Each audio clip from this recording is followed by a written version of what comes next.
qui arrive. Bonjour Christine, bonjour Catherine, tout le monde arrive. Allez, c'est parti. Bonjour à tous, je suis Charlène de la CCI Lyon Métropole Saint-Étienne Roanne et je suis encore une fois ravie de vous retrouver pour ce quatrième webinaire en compagnie de Aude Perdillac en ce début d'après-midi. Ma copine de la CCI, conseil numérique à la CCI Lyon Métropole Saint-Étienne Roanne, qui va aujourd'hui nous parler de Facebook et d'Instagram pour les commerçants. Nous avons 45 minutes à passer ensemble. Nous avons convenu avec Aude que cette présentation serait bien évidemment ultra sympathique. Nous allons passer un bon moment et on va profiter de cet outil, de ce webinaire pour intégrer vos questions et tenter d'y répondre au fil de l'eau. Donc, n'hésitez pas, utilisez le chat, posez-nous vos questions et on fera notre maximum pour y répondre tout au long de la présentation. Il est 13h33. Aude, je pense que... on attaque. Merci Charlène. Donc du coup, merci Charlène de me présenter. Donc je suis Aude Perdillac de la Chambre de commerce de Lyon et Saint-Étienne Métropole Roanne. Voilà. Et l'objectif aujourd'hui, c'est qu'on partage ensemble un petit moment par rapport à Facebook et Instagram. Donc comme vous allez voir aujourd'hui, je vais reprendre certains basiques. Et l'objectif, c'est d'aller un petit peu plus dans le fond et de vous montrer quelques exemples de posts qui peuvent se faire en ce moment et qui peut éventuellement vous aiguiller pendant cette période de confinement parce qu'on ne sait pas forcément comment faire et quoi dire. Donc, les réseaux sociaux, pourquoi? Alors, vous le savez bien et vous en doutez bien, mais c'est aussi un outil de sa relation client. Ça permet aussi de fidéliser. Alors, fidéliser en ce moment, ça vous allez me dire, c'est un peu compliqué parce qu'effectivement, ils ne peuvent pas venir forcément sur place. Mais en tout cas, ça va vous permettre d'entretenir votre relation client. Donc, c'est l'objectif aujourd'hui, c'est effectivement d'entretenir cette relation que vous avez avec votre client, de vous positionner par rapport à la concurrent, mais aussi d'aller de manière indirecte aussi conquérir de nouveaux clients. Les réseaux sociaux sont là, c'est une nouvelle façon de pouvoir communiquer aujourd'hui. On utilise de plus en plus, vous devez le voir, et si ça se trouve, vous le faites même à titre personnel, utilisez par exemple les Facebook Messenger pour contacter des entreprises. Pourquoi ? Parce qu'en fait, via Facebook Messenger, plus l'entreprise va répondre vite, plus elle va activer certains badges et mieux elle va remonter en termes d'algorithme auprès du grand public. Donc, en fait, vous avez tout intérêt à ce niveau-là, effectivement, d'être présent et de communiquer via vos réseaux et d'utiliser vraiment comme un outil de relation client, voire un outil de SAV. C'est vraiment un intérêt. Aujourd'hui, en termes d'évolution des comportements, vous allez voir, bon, pas besoin de vous dire que les gens sont de plus en plus connectés. Facebook, aujourd'hui, est le premier réseau social au monde avec plus de 2,4 milliards d'utilisateurs. Donc, alors j'arrondis, hein, on va dire 47 millions de Français.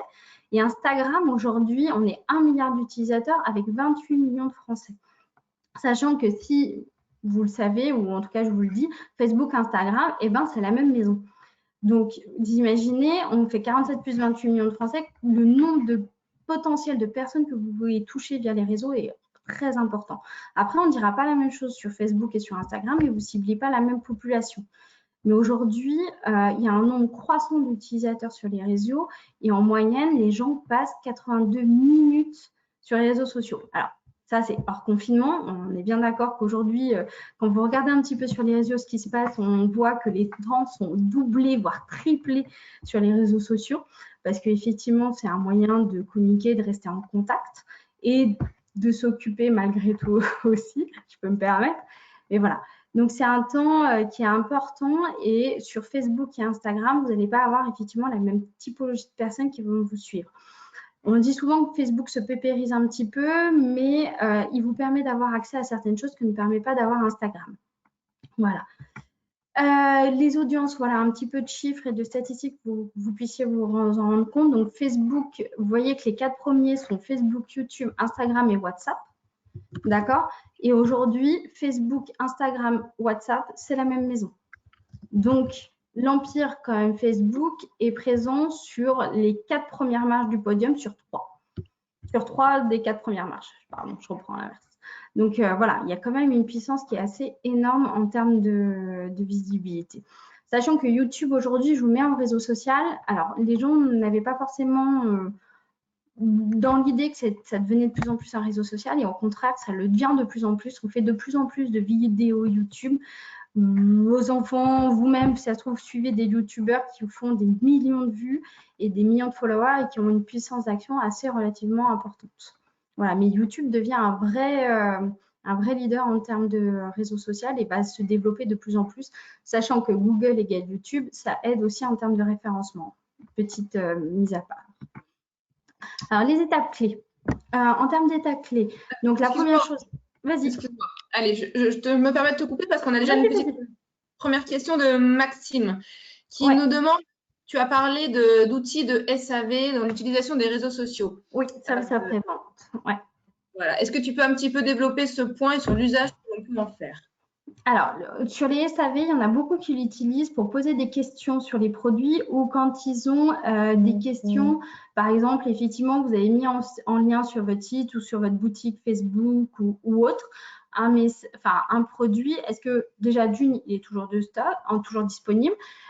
Donc ça, c'est plutôt l'information en amont. Et une fois que le produit a été vendu, qu'il y a un problème, donc ça peut être du SAV, donc vraiment du service après-vente qui a un problème, les gens vont communiquer, vont poser des questions via Facebook Messenger, par exemple, en demandant, j'ai passé ma commande, je ne l'ai toujours pas reçue, où est-ce qu'elle en est? Ça peut être ce genre de SAV-là. Moi, personnellement, à titre personnel, je l'ai déjà utilisé. Voilà. Ça marche très bien. Et ça marche super bien. J'avais commandé un meuble, on va dire. Il y avait des retards de livraison, impossible de joindre au téléphone le SAV. Qu'est-ce que j'ai fait? J'ai fait un mail sur Facebook Messenger en 3 minutes. Pardon pour la caméra, mais en gros, en 3 minutes, j'avais ma réponse. Alors après, elle m'intéressait ou m'intéressait pas, mais en 3 minutes, j'avais ma réponse. Tout ça parce qu'ils ont des équipes dédiées derrière. Ils répondent. Pareil, en temps de grève SNCF, un bon conseil, faites le chat aussi. Ils vous répondent très vite. C'est ce genre de choses. Effectivement, ça active des badges, en fait, tout le temps, en permanence. Et le fait s'ils ne répondent pas, en fait, ils perdent ces notions de badge et du coup, ils redescendent en termes d'algorithme. J'espère que ça aura répondu à la question. Mais voilà. On a une autre question de Christelle qui nous demande à Twitter, parce que tu parlais là de Facebook, Instagram, c'est la même maison. Twitter, ils appartiennent à qui? Tu le sais ou pas? Là, tout de suite, non. Je ne sais pas. Je sais que c'est une autre maison, mais… Hein? Regardez en même temps sur Google. On vous donnera la réponse. On vous donnera la réponse, ouais. Mais ce n'est pas le même groupe, ça c'est sûr. Mais je vais vous dire. Je regarderai en parallèle avant la fin, si vous voulez. On te laisse continuer. Merci, Aude. De rien, n'hésitez pas. En niveau, alors du coup, j'allais vous évoquer un peu la ligne éditoriale. Ce que je disais en amont aussi, c'est d'avoir une page Facebook, Instagram. Il ne faut pas non plus y aller n'importe comment, dire je crée ma page et puis après plus rien, et puis je vois un petit peu au fil de l'eau comment je fais, comment je positionne. Moi, c'est entre guillemets avec l'accompagnement que je peux faire. C'est pas comme ça qu'on fonctionne, c'est pas comme ça qu'on agit. Déjà, on va étudier sa clientèle, à qui on s'adresse, comment on s'adresse et quels sont aussi leurs usages vis-à-vis du web. C'est-à-dire, est-ce que c'est des personnes qui sont habituées à travailler sur les réseaux sociaux, à utiliser l'Internet et ce genre de choses? Est-ce qu'ils ont des facilités avec ça? Oui ou pas, déjà, parce que du coup, on n'utilisera pas forcément les mêmes choses. Ça nous permet aussi d'étudier sa concurrence parce qu'aujourd'hui, n'hésitez pas, si vous avez votre page, à déjà liker et aimer vos concurrents parce que ça vous permettra aussi de voir ce qu'ils font, les dernières nouveautés qui sortent, parce qu'aujourd'hui, même si vous avez un site web, toute l'actu que vous avez et que vous mettez, en règle générale, allez, je fais une généralité, mais on est à 90 ou 99%, vous la mettez plutôt sur Facebook, votre dernier produit, ou Instagram, que plutôt que sur votre site Internet. Clairement, très peu de gens, une fois qu'ils ont sorti leur site, le retouchent et le bougent de manière assez régulière. Donc, du coup, ça vous permet aussi de positionner concurrente. Vous voulez me dire quelque chose, Charmaine? Non? Oui. Une réponse automatique maintient les badges de SAV, demande Anaïs. Alors oui, ça maintient les réponses automatiques. Après, c'est pas non plus toujours très bon. Il ne faut pas oublier, même s'il y a la réponse automatique, de répondre. Parce qu'on se dit souvent, quand il y a la réponse automatique, c'est la première qu'on met en place, qu'il faut quand même derrière que vous réagissiez relativement vite, parce qu'il y a aussi l'expérience client qui va venir derrière. D'accord? Donc, quand vous faites ça, faites merci effectivement du badgeage automatique. Merci, j'ai bien pris en compte votre message. Je reviendrai vers vous. Et là, n'hésitez pas à donner un espèce de timeline, on va dire, dans les 24, 48 heures. Voilà. Histoire que les gens sachent à peu près à quelle vitesse vous les recontacter. Mais oui, ça marche. Ok.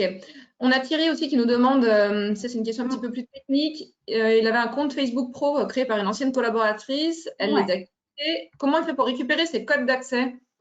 À elle. Alors après, il y a plusieurs choses.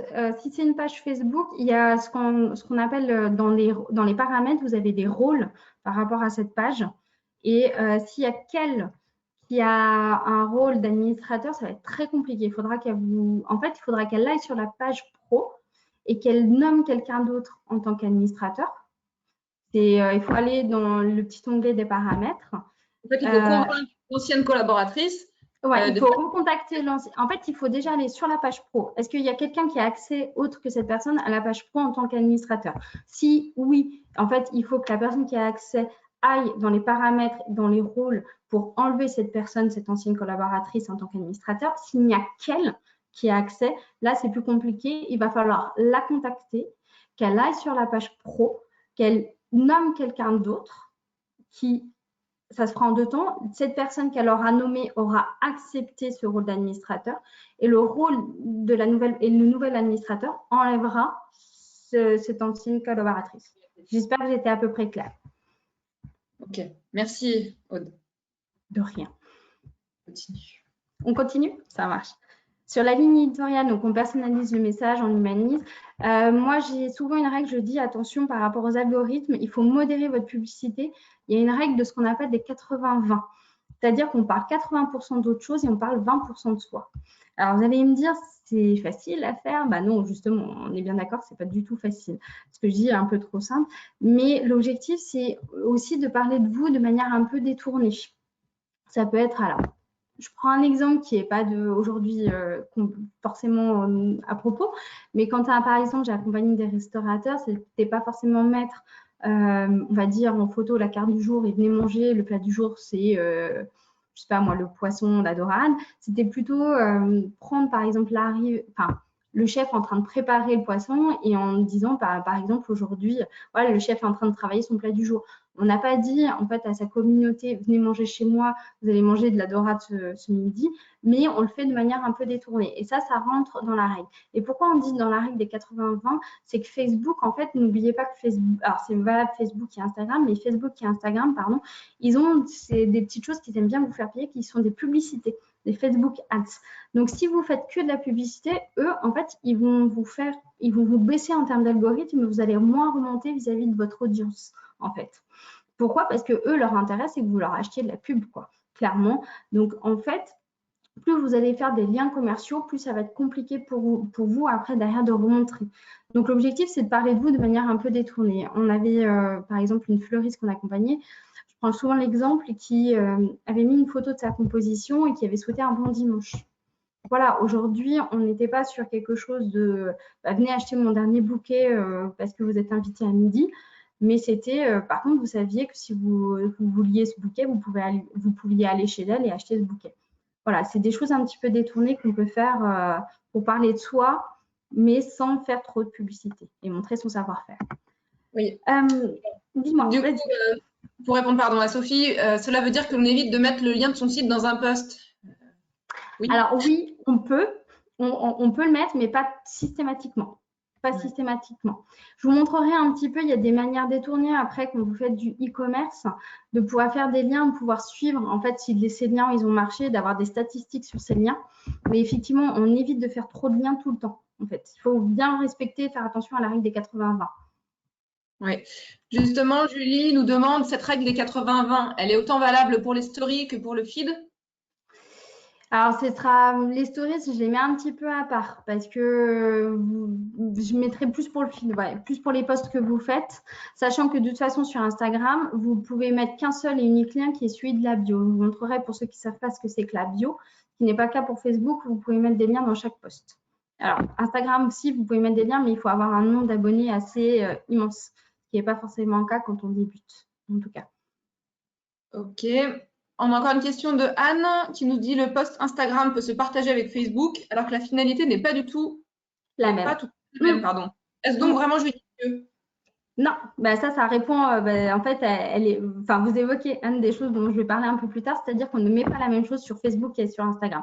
On ne fait surtout enlever la publication automatique entre les deux. C'est-à-dire que souvent, quand vous êtes sur Facebook et que vous faites une publication, on vous propose de publier de manière automatique sur Instagram ou vice-versa. Surtout, vous l'enlevez. Vous ne faites pas de la même post parce que justement, vous n'avez pas la même communauté, ce n'est pas les mêmes personnes, vous n'avez pas les mêmes personnes qui vous suivent. Souvent, on dit que Facebook, c'est pépérisé. C'est des personnes un petit peu, on va dire, on va dire, tout le monde a un compte Facebook. Sauf les très jeunes, les ados, mais ce n'est pas forcément votre cible, les ados. Mais ceux qui sont actifs et présents, on va dire plutôt que c'est entre 45 et 60 ans, voire un peu plus. Alors que les autres, là, on va dire la tranche d'âge, on va dire même 40. Mais l'autre tranche d'âge, on va dire, qui peut être intéressant aussi, les 20, 35 ans, sont plutôt sur Instagram maintenant. Alors, c'est des généralités que je dis parce que c'est pas vrai parce que vous naviguez un peu entre les deux. Mais Instagram sera beaucoup plus sur le côté influenceur. On va regarder les dernières tendances. On va plus facilement aimer, liker que sur Facebook et ce genre de choses. Donc, effectivement, on ne cible pas la même population entre les deux et du coup, on ne dit pas la même chose. Ok, alors on va tester pour suivre. Nadia, on va répondre à vos questions, je pense, avec Aude au fil de la présentation sur des infos sur les conditions générales de vente, les modes de paiement que l'on peut mettre en place sur Facebook, ainsi que comment passer du clic sur une pub Facebook Ads à comment on transforme finalement le clic. Je pense que tu vas y répondre peut-être après. Alors, j'aborde pas du tout la partie publicité. J'avoue, je le dis très honnêtement sur cette publication parce que avec le temps imparti qu'on avait, c'était compliqué. Pour moi, l'objectif, souvent, en plus, quand je fais de l'accompagnement, il y a Corinne qui nous suit, qui pourrait attester que j'ai accompagné. Mais je dis souvent, une des premières choses que je dis, avant de faire de la publicité, déjà faites en sorte que vos basiques soient bons. C'est-à-dire tout ce qu'on va passer, que les logos soient identiques, que les formats soient bons, qu'on ait une ligne éditoriale qui soit bonne, pour que quand vous faites votre publicité, en fait, elle soit de qualité et visible correctement vis-à-vis de tout le monde. Parce que si vous vous lancez aujourd'hui sur des publicités en mettant des budgets, sachant qu'aujourd'hui, tout le monde publie, donc tout le monde veut faire de la pub, et du coup, vous remontez avec des choses, et si on atterrit sur votre page et que votre page ne fait pas pro, les gens vont se méfier. Et du coup, ça va être compliqué. Après, sur les conditions, vous parlez conditions générales de vente, j'imagine que c'est par rapport aux pages boutiques. Aujourd'hui, sur Facebook, alors Insta a la même chose, vous avez une page boutique, la possibilité de créer une boutique. Il y a deux complexités qui se mettent, c'est que si vous avez un site e-commerce, en fait, les liens que vous faites vont et renvoient vers votre site e-commerce, donc les conditions générales de vente et d'utilisation sont celles de votre site.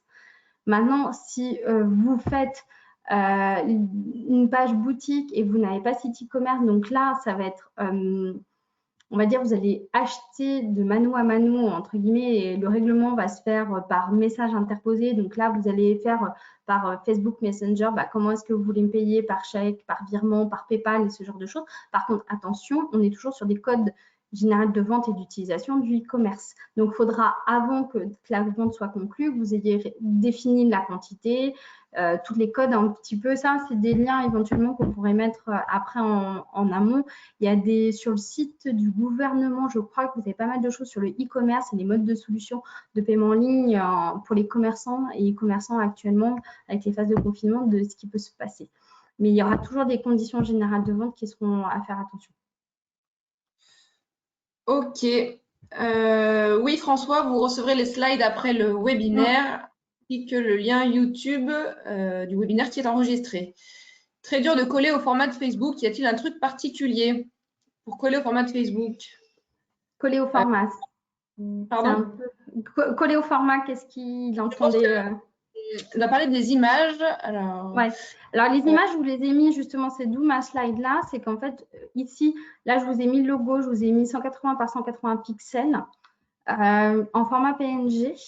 Donc, alors, les formats Facebook, en fait, pour pouvoir coller dessus, je vous ai mis ici des logiciels de photos, de retouches qui sont gratuits comme Canva, Snappa et Photofiltre, qui vous permettent en fait de créer votre gabarit de photos avec le nombre de pixels que je vous ai mis là et de pouvoir glisser votre photo et faire en sorte qu'elle soit sur le bon gabarit, le bon format, si c'était ça votre question. Oui, sachant qu'aujourd'hui, ouais, c'était ça, je suppose, j'espère. C'est ça.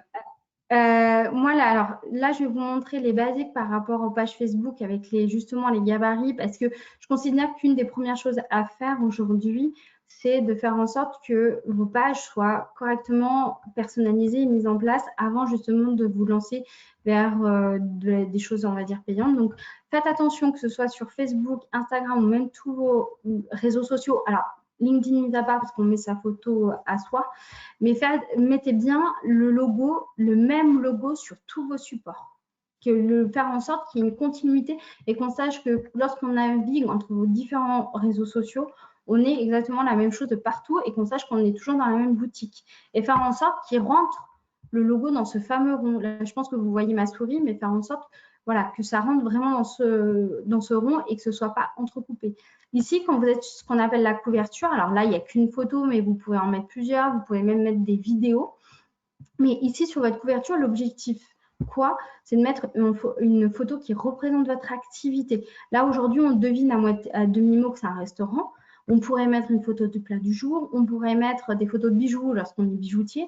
On ne met pas le logo de sa marque si on n'est pas connu. J'accompagne quelqu'un, j'espère qui mettait son logo de sa marque, mais elle n'était pas connue. À partir du moment où on mettait la photo de sa marque sans être connu, on ne sait pas ce qu'on fait. Par contre, on aurait mis une photo de son activité qui est une table de ping-pong. Alors, on savait exactement tout de suite ce qu'elle faisait comme activité. Donc, voilà, c'est des premières choses qu'on fait relativement vite et qui sont très simples à faire et qui ne payent pas de mine. On personnalise l'alias de sa page. Donc, l'alias, c'est ça. Vous l'aurez sur la partie admin de votre page pro.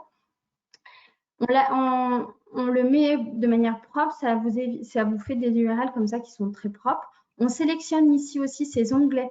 Dans la partie, en fait, ici, vous enlevez des onglets dont vous n'auriez pas forcément besoin. Et cette partie onglet va déterminer l'ordre d'apparition de votre page. C'est-à-dire que, par exemple, ici, on va voir quand on sera sur la page de la scène brasserie, on voit d'abord les offres, les avis, les photos, les publications. Moi, par exemple, je veux qu'on voit tout de suite les publications.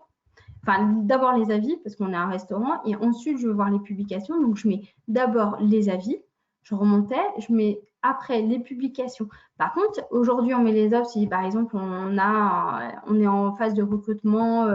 Là, je pense par rapport aux offres d'emploi, on est en phase de recrutement, on recherche quelqu'un, on le remonte pour faire en sorte que ça apparaisse à tout le monde. On met aussi des boutons d'appel à l'action. Ça, vous avez accès. Tous ces paramètres-là, vous les avez vous avez une espèce de petite molette en haut, généralement, de votre page. Il y a une petite roue crantée qui s'appelle paramètres. Donc, c'est là-dedans que vous allez chercher tous vos éléments. OK.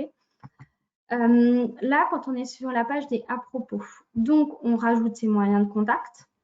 On met en place ses horaires d'ouverture, donc on les met. Et ici, on travaille son descriptif. D'accord? C'est-à-dire que vous avez accès aujourd'hui à ça. Vous mettez une photo, pareil, qui représente, et vous remplissez les premières lignes. Enfin, les premières lignes, voire un peu plus. Vous avez la place de pouvoir parler un peu plus.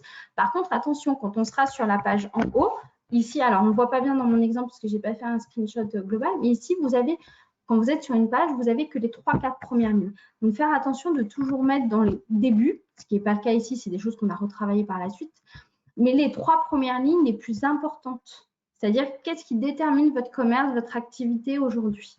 D'accord? Ce pourquoi, en fait, vous voulez que les gens viennent, quel est, par exemple, votre élément différenciateur par rapport aux autres. Et qu'est-ce que vous faites? Voilà, si vous vendez des bijoux, dire quel type de bijoux, quelle qualité et comment vous le mettez en place. On va parler un peu d'Instagram là. Pareil, logo identique. Je vous ai mis du coup 150 par 150, donc c'est le pixel, toujours en PNG. Attention, sur Instagram, vous avez 3 petits points là. Il faut rendre votre compte public. Alors, public, ça, même si vous avez un compte privé, personnel, c'est-à-dire que vous pouvez, par exemple, moi, me trouver en tant que Aude Perriac, je peux avoir un compte public, c'est-à-dire que tout à chacun peut me trouver sur Instagram. Alors, cherchez pas, c'est pas vrai, j'en ai pas. Enfin, j'en ai un qui est privé et fermé parce que j'utilise pour faire des formations. Mais vous avez un compte comme ça qui peut vous être propre, donc comme Aude Perriac, public, et là, tout le monde peut voir mes publications. Par contre, je reste en privé, mais je pourrais avoir un compte Aude Perriac CCI de Lyon et faire en sorte que mon compte soit public et professionnel. Et le fait de rendre professionnel votre compte, c'est ce qui va faire en sorte que vous ayez accès à vos statistiques. Statistiques, ça va vous permettre de voir quelle est votre audience, qui se connecte, quand est-ce qu'ils se connectent et quelle est la typologie de personnes qui vient vous voir. Donc, c'est des éléments qui peuvent être intéressants pour vous pour justement, dans vos posts, pouvoir réguler un petit peu la chose. OK ? J'essaye d'activer un petit peu pour qu'on reste dans le timing. Ouais. Vous avez ici la bio. Donc, la bio, c'est très important. C'est 3-4 premières lignes. C'est souvent ce qu'on appelle la bio ici. Et c'est là où vous allez mettre votre description d'activité. Ici, pour Instagram, tant que vous n'avez pas beaucoup d'abonnés, je crois que c'est plus de 10 000, il n'y a qu'un seul lien qui sera cliquable. Pour vous, c'est celui-ci. Donc, faire très attention. Il est hyper important. OK. Vous pouvez ce qu'on appelle ajouter vos moyens de contact et épingler ici les stories. Vous avez différents environnements d'Instagram. Vous avez layout, composition, boomerang, filtre et giant square. Ça vous permet en fait de faire des effets dans votre carrousel. Le carrousel d'Instagram, c'est les 3 petites photos là qu'on voit, plus les autres, tout ce qui reste. Les stories, sachant qu'une photo en stories, ça a un effet, c'est des photos qui vont disparaître au bout de 24 heures. Simplement, vous pouvez dire que vous voulez qu'elle reste et vous créez des thématiques en fonction de vos stories et vous dites dans vos stories, une fois que vous l'avez, moi je veux qu'elles viennent en épingle. Et les fameuses épingles que vous pouvez dont vous entendez parler, c'est ce qu'on voit là, par exemple chez les filles canopées qui est 12e boutique, 3615 My Life et ce genre de choses. Voilà. Pour Instagram, il y a un système ce qu'on appelle de hashtag, alors qu'on voit de plus en plus sur d'autres réseaux sociaux. Il faut savoir surtout que les hashtags, en tout cas c'est valable aujourd'hui sur Instagram sûr et d'autres, on sera plutôt sur l'activité. Mais en tout cas sur Instagram, il y a 3 typologies de hashtags. Il y a les hashtags qui sont propres au secteur, les hashtags qui sont géographiques et les hashtags de marque. Donc, propre secteur, c'est tout ce qui, par exemple, là, on est sur Ninkasi, mais tout ce qui touchera à la nourriture, donc au burger, ce genre de choses. On est sur du hashtag Lyon. Vous avez Lyon, Lyon. IGA Lyon, c'est un groupe d'Instagrammeurs. Voilà, c'est des personnes qui aiment la ville de Lyon. Et MyLyon, c'est un peu le même système. Et vous avez les hashtags dits de votre marque. Aujourd'hui, les hashtags, vous pouvez vous abonner à des hashtags, vous vous abonnez à la page. Mais c'est pas parce que vous avez, en fait, quelqu'un, c'est pas, comment dire. Aujourd'hui, moi, je peux, par exemple, ne pas suivre la page Ninkasi, mais d'aller chez Ninkasi et dire que j'ai mangé mon dernier burger et mettre hashtag Ninkasi. Donc, ces hashtags de marque sont hyper importants parce que vous allez les suivre et ça va vous permettre de voir le flux de publication qui peut se faire sur votre marque. Donc, en fait, il faut donner, le fait de vous les mettre, ça donnera l'habitude aux gens de les mettre et d'avoir une veille un peu de ce qui se dit sur votre marque. Voilà. Alors, Aude, ouais, vas-y, excuse-moi, je t'écoute. C'est possible de petites secondes. Sophie nous demande comment fait-on pour faire créer les moyens de contact? Les moyens de contact sur Instagram, c'est ça? Oui, sur Instagram, je pense que c'est référence à ta slide. C'est dans les paramètres. Ici, vous avez une petite roue crantée, c'est là où vous pourrez ajouter vos moyens de contact. Oui, c'est ça, c'est ce qu'elle demandait. Ok. Ouais. Céline nous demande aussi, peut-on créer notre propre hashtag? Oui, l'hashtag de marque. C'est ce que tu viens de dire. C'est le hashtag de marque, bien sûr. Ouais. Par exemple, il y a une époque, avant mon précédent job à la chambre de commerce, c'était de m'occuper d'une démarche qui s'appelle Lyon Shop Design. On avait créé notre hashtag Lyon Shop Design ou hashtag LSD. Voilà, mais c'est le jeu de mots, on n'utilisait pas trop parce que ça peut être d'avoir double connotation. Mais voilà, on peut créer son hashtag qui est son hashtag de sa marque. On avait hashtag Lyon Shop Design, hashtag CCI, hashtag ce genre de choses. Donc oui, c'est des choses qu'on peut créer tout à fait pour donner l'habitude aux gens de le faire. Là, je vous ai fait quelques slides sur des idées de posts de ce que font aujourd'hui les gens dans le cadre du confinement et qui sont des possibilités. Alors, je vous ai fait en version screenshot, je vous ai fait des captures d'écran de Instagram, mais c'est valable également pour Facebook, mais ça rentre plus facilement des slides. Aujourd'hui, vous avez par exemple Kuni Cookies. Alors, c'est que des Lyonnais. Je vous ai fait des screenshots pour vous montrer justement ce qui peut se faire aujourd'hui dans la région. Sur Kuni Cookies, par exemple, vous voyez, elle vend des cookies. Je ne sais pas s'il y en a qui la connaissent chez vous. Elle est énormément suivie. Mais aujourd'hui, elle disait, elle est fermée, par des mesures de confinement, et elle questionnait les gens dans sa stories en disant, voilà, tu es entrepreneur, tu te sens seul, tu as envie qu'on parle ensemble, écris-moi quelque chose. Et voilà, c'est l'objectif, c'est aussi d'utiliser les réseaux sociaux quand vous êtes chef d'entreprise pour pouvoir rompre un peu cette solitude. Mais ça peut être, on peut l'utiliser aussi, ces stories, ces questions, dans son lot quotidien, vous êtes en phase d'hésitation sur deux choses, vous pouvez questionner les gens, est-ce que vous préférez celle-ci ou celle-ci? Donc, n'hésitez pas. Et ça vous permet de créer de l'interaction avec vos personnes. Et du coup, justement, de faire en sorte que vous gardiez le contact. Là, aujourd'hui, elle était fermée, par exemple. Mais juste pour vous montrer que, du coup, effectivement, elle a donné son stock de cookies aux hôpitaux Lyon, mais si on regarde, elle est quand même à plus de 2000 personnes ayant aimé sa publication. C'est juste un petit peu énorme quand même. Donc, effectivement, alors là, pour le coup, ça fait un coup de pub aussi, ça fait une bonne action parce que ça permet de soutenir aussi et ça permet aussi d'écouler son stock. Donc, c'est un tout cumulé, mais ça vous permet aussi de créer un peu d'activité. Donc, c'est pas parce qu'effectivement, on est en période de confinement qu'on ne peut pas faire des choses et poster et être un peu actif sur les réseaux sociaux. Là, je vous ai pris l'exemple, par exemple, de Sarah Barbé qui dit, bah, OK, aujourd'hui, moi, enfin, lui, c'est le thème de son post, c'est dire, je ne vous envoie, enfin, vous pouvez passer vos commandes, mais je pars du principe que en phase de confinement, je ne veux pas faire prendre de risques à des livreurs. Donc, si vous êtes OK, je prends vos commandes, mais par contre, je vous demande, vous, d'attendre la fin du confinement pour recevoir vos colis. Et en contrepartie, le fait que vous attendiez, bah, je vous offre vos frais d'envoi. Donc, ça peut être un deal entre vous, par exemple, et votre client, de dire, bah voilà, moi, je prends le principe, je n'envoie pas, alors qu'il y a des mesures qui peuvent se faire de précaution, mais ça, c'est une position qu'a l'entreprise. Je prends vos commandes, mais par contre, on attend la fin du confinement pour pouvoir vous les envoyer. Mais on vous aura offert vos frais de port. Voilà. Là, par exemple, l'effet canopée, ici, parle d'un partenariat qu'elle a eu. Elle montre une bougie, donc c'est une petite vidéo. Donc, elle est chez elle, elle a une petite bougie qu'elle a eue ou autre, mais en tout cas, elle met en scène son produit. Donc, c'est quelque chose qu'elle va vendre via son e-shop, et qu'elle met en scène. Donc, n'hésitez pas à mettre en scène vos produits. Aujourd'hui, effectivement, vous n'êtes pas forcément dans la boutique, mais même si vous êtes dans la boutique, vous vendez des chaussures, on ne prend pas en photo votre étalage de chaussures, on les met en scène, on les met par exemple portées, on les met de manière un peu harmonieuse qui permettent de donner envie aux gens. Voilà. D'autres exemples, par exemple des coachs de sport. On n'a pas forcément quelque chose à vendre. Un coach de sport qui donne rendez-vous, on va dire tous les jours en direct et qui offre une séance de sport d'1 heure à des personnes. Ça, on voit beaucoup, mais voilà, c'est des exemples qu'on peut faire. Là, le Grand Réfectoire, qui est un restaurant, donc pareil, également fermé, qui donne du coup, qui montre en place une recette et qui vous offre la recette sur le compte. Vous avez des initiatives également comme ça qui se fait un petit peu, on a les tables rouennaises qui existent aussi sur le territoire, qui offrent et qui donnent rendez-vous un jour par semaine, toutes les semaines, et qui vous font découvrir une nouvelle recette via les réseaux. Donc, c'est des habitudes comme ça et des rituels que vous pouvez donner aux personnes. Et aussi, pendant cette période de confinement, c'est aussi un moyen de montrer votre savoir-faire et de revenir sur des choses que vous avez faites. Par exemple, là, sur l'atelier Muguette, elle parlait, elle est quand même à 67 gemmes, donc ça reste quand même quelque chose de bien. Elle reparle un petit peu, pardon, je suis allée trop vite, des ateliers qu'elle a pu faire. Donc, elle remonte son savoir-faire. C'est des choses qui marchent. Voilà. Après, Instagram, on est bien d'accord, on est sur un réseau social de photos. On peut le faire également sur Facebook, sans problème. Alors, on mixe les contenus. Alors, d'autres idées aussi, quand vous ne savez pas un petit peu de quoi parler, c'est de partager des articles. Ça peut être un bon moyen aujourd'hui. Vous avez beaucoup d'articles qui sortent.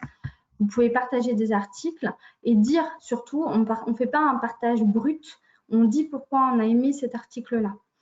Un bon moyen pour partager un article, c'est d'utiliser ce qu'on appelle les bit.ly. Les bit.ly, c'est des raccourcisseurs d'URL. Ça permet de faire en sorte que vos URL qui sont très longues se raccourcissent ici. Va en sorte comme c'est ici. Et en amont, l'idéal même, c'est de vous créer un compte. Pourquoi? Parce que tout ce qui sera après ici, vous voyez, à partir du chiffre, vous allez pouvoir le customiser, c'est-à-dire le mettre comme vous le souhaitez et surtout de retourner et de voir le nombre de fois où l'article aura été cliqué.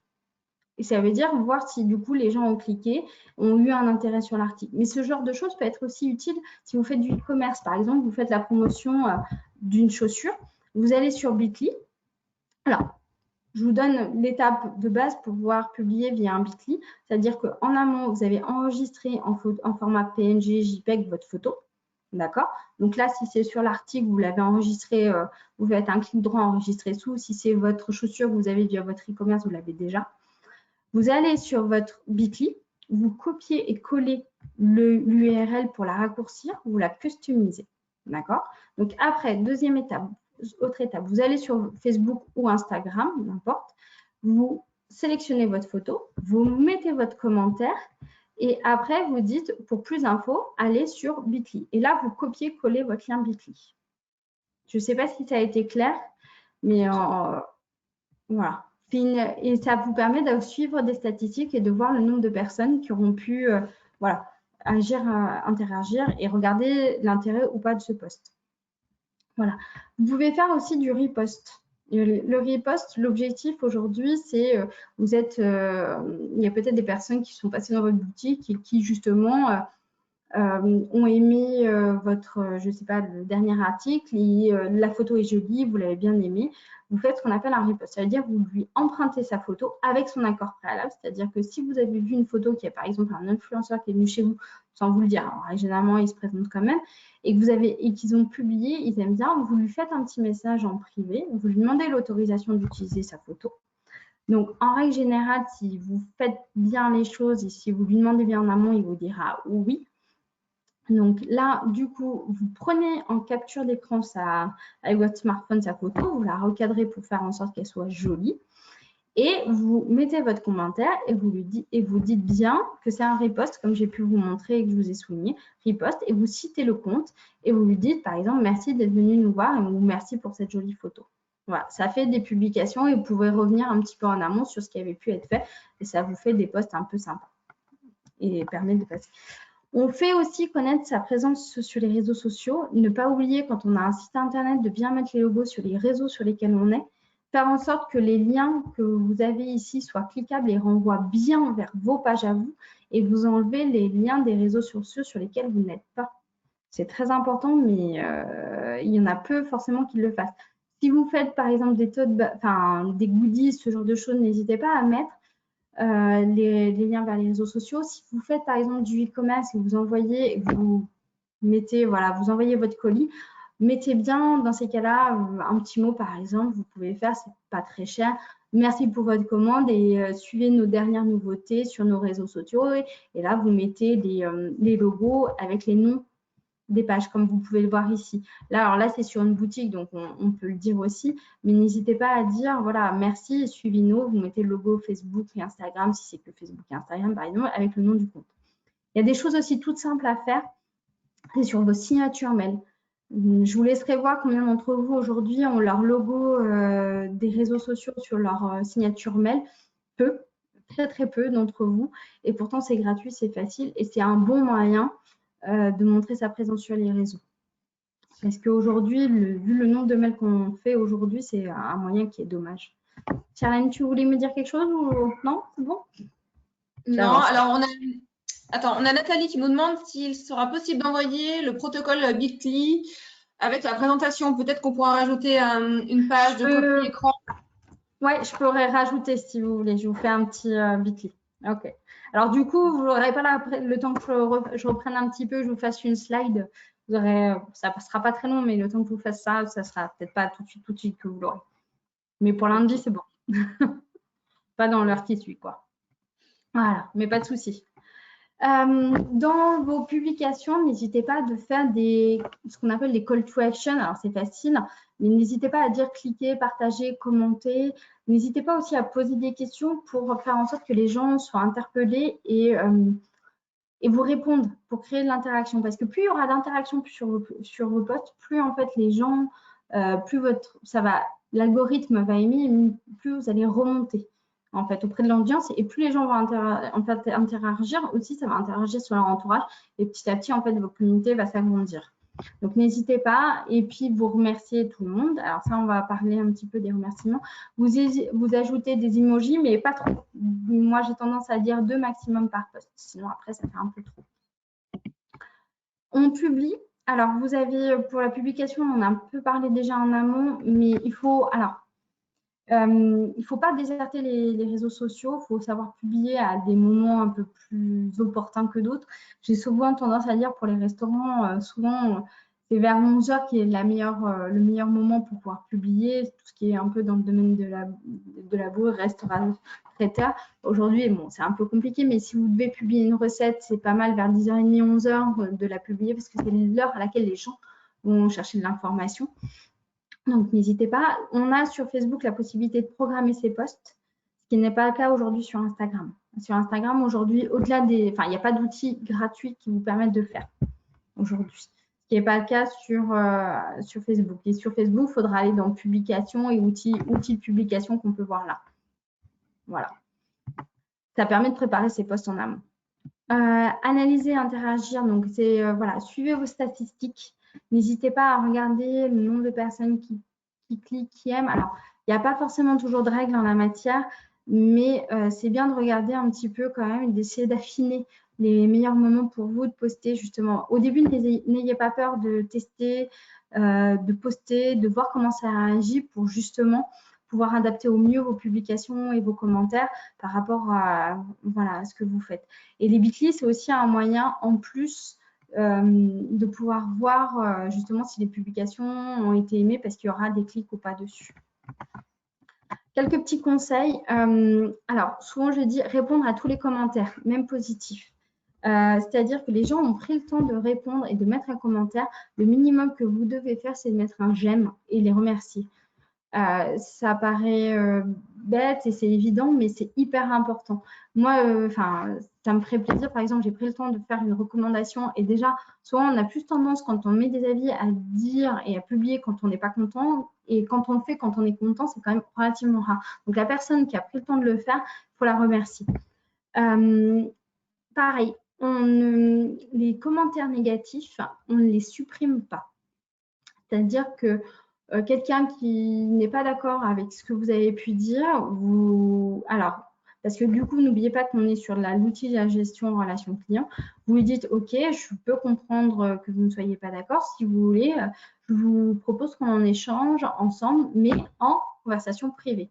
Du coup, on redirige, c'est ce que je vous mets du réseau social, mais en message privé. Comme ça, vous pouvez avoir une meilleure interaction.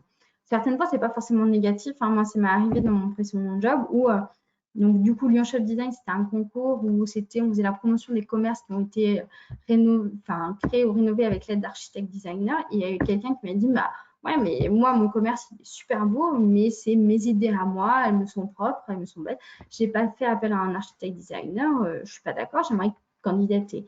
Et là, j'ai répondu au monsieur, bah, écoutez, c'est des conditions du concours, effectivement, je peux comprendre, mais si vous voulez, on échange en message privé d'autres initiatives qui pourraient vous être intéressantes. Et du coup, après avoir échangé en privé, en fait, la personne, bah voilà, je lui ai fait part d'autres projets qui étaient susceptibles d'être intéressants pour lui. Donc, il y a toujours des solutions. Après, les seuls messages qu'on peut supprimer, c'est ce qu'on appellera les commentaires spam. C'est-à-dire qu'aujourd'hui, vous faites une publication. Alors, une publication commerciale, c'est-à-dire que vous mettez en scène votre produit et vous avez votre petit concurrent en dessous qui vous dit, bah, venez chez moi. Et il sera, par exemple, moins cher ou il sera meilleure qualité. Ça, OK, on supprime. Mais les messages où on vous traite, par exemple, on vous dit que vous êtes ça a pu arriver de charlatan, vous dites OK, on peut comprendre que le service que je vous ai proposé ne vous a pas satisfait. J'aimerais, si vous souhaitez qu'on échange en message privé pour que nous puissions améliorer vos pratiques. Donc, aux autres clients, ça montre aussi que vous restez ouvert et que vous êtes toujours en phase, d'évolution, d'amélioration permanente et de remise en cause. Donc, ça montre aussi, voilà, que vous êtes ouvert. Et quand le message est vraiment trop négatif et qu'on est là sur un système de haters, donc là, on ne supprime pas les messages de haters. Les haters, c'est des groupes qui vont ne pas aimer vos publications. C'est gratuit, c'est facile. Et on ne les supprime pas parce que ça va être pire. Ça veut dire qu'ils vont venir x2, x15. Ça se voit très vite quand c'est des haters. Ce qu'il faut faire derrière, c'est rassembler toute votre famille, vos amis, vos connaissances, vos clients et enfouir le message négatif avec des commentaires positifs. Voilà. Il faut jamais se justifier et dire bah non, je suis sûre que vous êtes venu, je suis sûre que mon produit c'est le meilleur du monde. Non, voilà. On reste positif, ok, on est d'accord et on échange en message privé. On anime ces réseaux sociaux, on reste régulier, positif toujours. On interagit, on utilise des images et des vidéos, c'est ce qui va permettre de faire en sorte d'avoir des publications un petit peu fun, un petit peu pratiques. On ne met pas juste du texte, ce ne sera pas joli, de toute façon vous ne montrerez pas en termes d'algorithme. Vous mettez toujours pourquoi, en fait, vous expliquez toujours pourquoi vous avez mis cette photo, cette vidéo, ce genre de choses. Par rapport à Instagram, par rapport à votre domaine, vous avez des systèmes, ce qu'on appelle des influenceurs. Donc, vous suivez les influenceurs et quand vous suivez sur Instagram une personne, vous avez juste en dessous une espèce de barre qui va s'ouvrir où on vous propose des comptes parallèles. Et là, vous commencez à regarder et à creuser et à voir ce à quoi il s'est abonné. Et ça vous permet d'avoir un système de veille aussi sur votre secteur. Vous suivez un petit peu aussi ce qu'on dit de vous, ce qu'on appellera du coup poursuivre votre e-réputation. N'hésitez pas à tester les nouvelles fonctionnalités. Faites-vous confiance, n'hésitez pas à tester, c'est ce qui est le côté un petit peu sympa des réseaux. Alors, je disais tout à l'heure qu'il fallait que vous soyez assez régulier aussi sur les réseaux. Moi, j'allais dire, déjà, alors je ne vais pas vous demander de faire en règle générale au démarrage 3 posts par semaine sur Instagram et 2 sur Facebook. C'est relativement compliqué, en tout cas dans un démarrage. Mais déjà, si vous faites un post sur Facebook et un post sur Instagram au démarrage, ce sera déjà bien. Moi, je trouve ça déjà correct à partir du moment où ils sont construits, ils sont de valeur et qualitatifs. Voilà, on ne dit pas la même chose sur tous les réseaux sociaux, on ne poste pas trop souvent. Voilà, dès que vous faites quelque chose, vous ne le dites pas. L'objectif, c'est vraiment aussi d'humaniser votre entreprise sans faire de mélange non plus trop perso. Vous faites, voilà, il faut faire un bon dosage. Il faut humaniser votre entreprise sans parler de ce que vous faites chez vous à titre personnel. Voilà, et on ne fait pas trop de publicité, mais ça, je crois que je vous l'ai déjà bien dit. En résumé, voilà, il faut se faire confiance, être honnête, transmettre voilà, son univers, dire pourquoi vous êtes allé sur ces domaines-là. C'est aussi faire un peu ce que j'appellerais du storytelling, hein, pourquoi vous avez créé votre entreprise, votre marque, qu'est-ce qui vous a animé là-dedans. Testez, regardez, n'hésitez pas à regarder, à fouiller ce qui se passe, à regarder ce que font les gens, avoir envie de progresser. C'est aussi un système pour progresser, d'augmenter un petit peu son interaction. Et voilà, et vous adressez à eux comme s'ils étaient en face de vous, c'est aussi hyper important. Je finirai juste avec ces 2 slides qui s'appellent Ma solution numérique. Donc, juste en termes d'outils, c'est un dernier outil que je vous dirais, c'est Ma solution numérique, c'est un portail de la région qui existe. N'hésitez pas à aller dessus, vous créez votre espace entreprise. Il y a des informations, des accompagnements, des plateformes qui se font. En tout cas, sur toute la région, vous aurez toutes les informations qui peuvent se faire. Et ça vous permettra d'avoir un petit peu plus d'informations. Et vous avez une partie e-learning qui peut être intéressante également sur le numérique. Voilà. J'en ai fini. Place aux d'autres questions s'il y en a. Oui, il y en a beaucoup, Aude. Alors, d'avance, je m'excuse, je vais devoir un petit peu sélectionner. Si Aude, tu as encore une petite dizaine de minutes, je vous propose qu'on aille jusqu'à… Aucun problème. C'est pour vous, ceux qui êtes là. Allez, donc je reprends. J'ai fait une petite sélection au fil de l'eau. S'il y a des questions auxquelles on n'a pas pu répondre, on essaiera de vous répondre a posteriori. J'avais une question de Fabrice qui nous demande, peut-on regrouper sur une seule page Facebook plusieurs établissements? Alors, sur une seule et même page Facebook, alors, en fait, une page Facebook pourra gérer un ensemble d'établissements. Mais et vous pouvez dire via cette page Facebook, c'est souvent le cas des systèmes de franchise, un petit peu ce genre de choses, entre guillemets. Exactement. Après, vous avez souvent une maison mère et après qui va poster, on va dire, une information assez générale d'image de marque et des choses comme ça. Et après, chaque établissement aura sa propre page Facebook avec quand même un lien sur la page mère, avec une ligne éditoriale qui sera la même parce qu'il faut qu'il y ait une cohérence entre chacun des établissements. Mais c'est intéressant que chaque page aussi, chaque établissement ait aussi sa page pour pouvoir mettre les informations de son secteur, de sa ville, parce qu'il peut y avoir aussi, en fonction des différents établissements, des opérations spécifiques.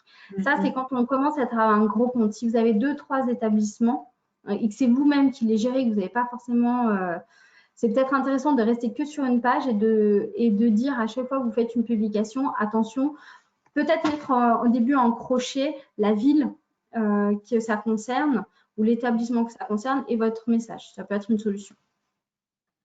Voilà, je ne sais pas si c'est clair. Mais… Et je pense que c'est clair, ça concerne par exemple des commerçants, des coiffeurs qui ont 1, 2 ou 3 salons de coiffure sur la même… Ouais, c'est ça. Il vaut mieux avoir qu'une seule page Facebook que plutôt de multiplier. Ouais. Alors, ensuite, j'avais une question de Maxime qui nous demande comment gérer les droits sur les photos que l'on prend sur des chantiers. Par exemple, chez des clients. Exemple, un carreleur qui prend la salle de bain du client en photo sans donner son nom, éventuellement juste celui de la ville. Alors, ça, on est sur le droit à l'image. Enfin, même pas… Alors, quand on prend… Il y a 2 choses, il y a 2 notions. Là, vous êtes sur un chantier, il faudra lui demander son autorisation. Donc, et après, vous avez des systèmes d'autorisation. Je pense que vous pouvez trouver des modèles, c'est très juridique ça, mais vous avez des modèles que vous pouvez trouver sur net en disant, bah, c'est un peu comme quand on vous prend en photo sur un espace public, on vous demande si vous êtes OK pour que ça apparaisse en fait sur le site internet, c'est un peu la même chose. Là, vous faites une photo de votre chantier, vous regardez, vous avez des modèles tout simples et vous lui demandez quand même en amont son autorisation. Ça évite aussi beaucoup de tracas par la suite. Si vous sentez que la personne n'est pas super opérationnelle, mais que lui dit bon bah ok, vous lui faites signer comme quoi elle est d'accord, vous puissiez prendre en photo sa salle de bain et vous pouvez la poster sur les réseaux sociaux. Après, il y a l'autre partie, c'est-à-dire quand vous prenez des photos sur le net, attention, je ne l'ai pas dit, et je mets bien attention, faites attention qu'elles soient libres de droit ces photos. C'est-à-dire que ça se voit, ça c'est une mention, et souvent vous le voyez sur Internet ou sur Google, la photo peut être soumise à des droits. Donc attention, voilà, on fait bien attention à ça. On prend des photos qui sont libres de droit. Vous avez des sites comme Pixabay, c'est le premier qui me vient en tête, mais vous en avez d'autres où vous pouvez trouver des photos qui sont dites libres de droit. Voilà, sinon on l'achète. Ok, donc l'idée c'est ça. On demande vraiment l'avis, l'accord de son client L'autorisation, et toujours. on formalise pourquoi pas. Ok. Exactement. Ensuite, on a une question de Christelle qui nous dit, j'ai une page Facebook pour ma société, mais personne ne sait que c'est moi. Comment dois-je faire pour la faire connaître? Merci. Personne ne sait que c'est vous, que c'est votre entreprise. C'est du coup parce qu'en fait, alors personne ne sait que c'est vous. Comment la faire connaître? En fait, ça va être de faire en sorte qu'en fait, dans vos pages, vous pouvez faire en sorte de demander à vos amis qu'ils aiment votre page pro, qui sont pas, voilà, vous avez, je pense, du coup, si je comprends bien la notion, une page, par exemple, qui serait Aude et une page qui serait de l'entreprise. Il faut dire à mes amis qui me suivent que bah, j'ai créé mon entreprise, que le nom de cette entreprise, c'est celle-ci, qu'on la retrouve sur Facebook, qui vous aime la page et que petit à petit, il demande à votre entourage d'aller aimer. Et après, bah, ce sera à force de faire des publications et de pouvoir réseauter comme ça que vous allez monter en termes de vues. Petit à petit, oui. Exactement. Ça prend du temps. Hein. On a Camille qui nous dit, je recommande FreePic pour les photos. Ok, je ne sais pas si tu connais. FreePic, non, je connais Shutterstock, mais ça c'est payant. Il y a Pixabay et il y en a un autre que je l'aime, mais oui, de toute façon, tout à partir du moment où c'est libre de droit, toutes les bonnes astuces sont bonnes. Est-ce qu'on peut inviter une personne à aimer notre page sans être ami avec elle? Nous demande Julie. Normalement, non. Normalement, non. Hein. Non, à moins qu'ils aient débloqué ça. Mais la dernière fois que j'ai testé, alors ça remonte un petit peu, ça remonte à quelques mois, mais la dernière fois, on ne pouvait pas. Ok. Et Nathalie nous demande, est-ce que c'est judicieux selon toi, Aude, de faire des campagnes Google Ads en ce moment? Il y en a beaucoup qui sont en train de les tester, là, justement, pour pouvoir remonter. Moi, je préconiserais d'attendre un petit peu pour voir, parce que là, on est encore dans la phase, on n'est pas au début du confinement, on est un peu au milieu où les gens ont encore, l'activité de consommation commence à reprendre, mais on est plus sur du besoin primaire. On va dire, quand j'entends primaire, c'est l'alimentaire, ce genre de choses. C'est plus ça que les gens recherchent encore. Et la phase occupation des enfants commence à se faire. Donc, ça dépendra du secteur sur lequel vous êtes, entre guillemets. Moi, c'est par rapport aux besoins. Là, aujourd'hui, on est sur une phase où on attend, on est vraiment en recherche de satisfaction de besoins primaires. Donc, ça dépendra du secteur. Je reviens sur une question qui a été posée au tout début, qui est un peu large, de Anne, qui nous demande finalement, Aude, c'est quoi pour toi une bonne ligne éditoriale? Ah, pour moi, une bonne ligne éditoriale et efficace. Alors ça, c'est hyper compliqué. Merci pour la question. Une bonne ligne éditoriale, pour moi, alors en règle générale, il y a 4-5 thématiques. 4-5 thématiques. Et dont une qui va faire, qui aura une thématique de storytelling, c'est-à-dire qui parlera de vous, qui parlera de votre image de marque, ce que vous faites. Et une bonne ligne éditoriale, c'est à partir du moment où elle vous correspond, qu'elle parle à vos clients, qu'elle parle de votre image et que vous voyez qu'il y a de l'interaction tout simplement. Hein. Mais ces 4-5 thématiques, il y en aura une, on peut dire que c'est du storytelling, c'est votre image de marque. Il y en a une, ça peut être la veille, ça peut être vos conseils, ce genre de choses en fait. Ok. Comment fait-on pour remercier sur Instagram, demande Sophie. C'est commenter. Vous avez la possibilité, quand il y a le commentaire, de pouvoir mettre j'aime et de commenter, tout simplement, comme Facebook. Ok. Patrick nous demande si les boutons Call to Action sont gratuits. Oui. Ok. Eh bien, voilà, j'ai tenté de répondre à un maximum de questions. On va essayer de tenir le timing à peu près, c'est bon. Le timing. Vous êtes encore plus de 70 à nous suivre, donc c'est super. Très intéressant. Merci beaucoup, Aude. Je vais me répéter un petit peu. Alors, on a une dernière question de Julie qui nous demande, tu nous as dit qu'il ne fallait pas copier-coller les publis Instagram et Facebook. Que recommandes-tu, Aude, pour Facebook vis-à-vis d'Instagram? La différence entre les deux, alors on Qu'est-ce que tu recommandes? Qu'est-ce que je recommande? C'est, vous pouvez parler de la même chose, mais de prendre un angle différent, une autre vision.